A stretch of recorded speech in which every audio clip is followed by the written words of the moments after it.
Kay Swinburne, Conservative MEP for Wales. What was your experience on the doorstep going into these elections? You've now been re-elected here to the Parliament.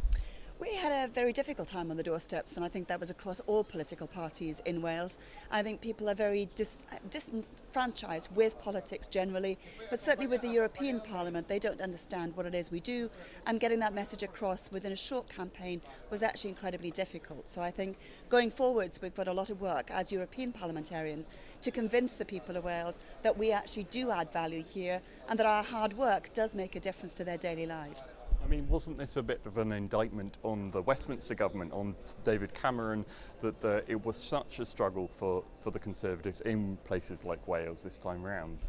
Well, we only actually lost 2 to 3% of our vote in Wales from a historic high in 2009. I think the surge in the repopularity of Labour was important in Wales, and obviously UKIP was a big factor within our constituencies. By local authority, UKIP won first or second in every local authority.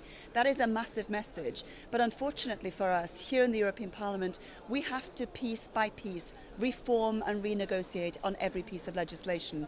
And so we need people who come here to work.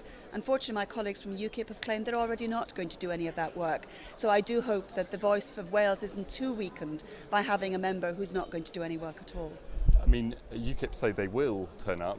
Nathan Gill says he will come here and take an active role on behalf of Wales. How are you going to counter UKIP, though? You say there's an important message to read into these elections from the UKIP vote. I think for us it's just really important now to actually get our heads down and get on with the work here. The work is not the politics in the plenary chamber. The work is piece by piece on every individual piece of legislation. And last time round I certainly worked on over 50 pieces of legislation. It's really important that we have people engaged in this process, making sure that every piece works for the UK, works for Wales, and we make sure that we communicate that back home. And it's all well and good Nathan saying he's turning up here. He needs to turn up to do the committee work, which ultimately is where that legislation is done and how we protect the interests of Wales going forwards. So going forward, looking to the next 5 years, the priorities for Wales that you're going to be taking up here in the European Parliament? Well, for me, it's a continuation of my message during the election. It's reform and renegotiation.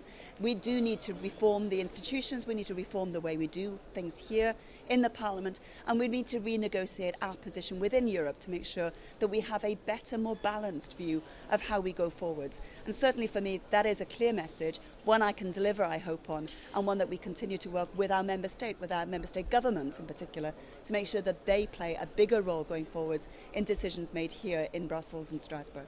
You say that's your aim. How do we measure your success or failure on that basis? Well, I hope every piece of legislation you'll be able to see the influence that I've had on behalf of my constituents. That for me ultimately is the real test.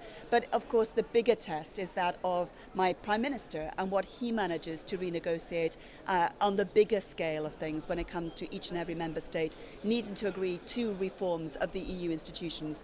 I'll do my very small part to help him here, but of course what he delivers on that bigger stage is going to be critically important.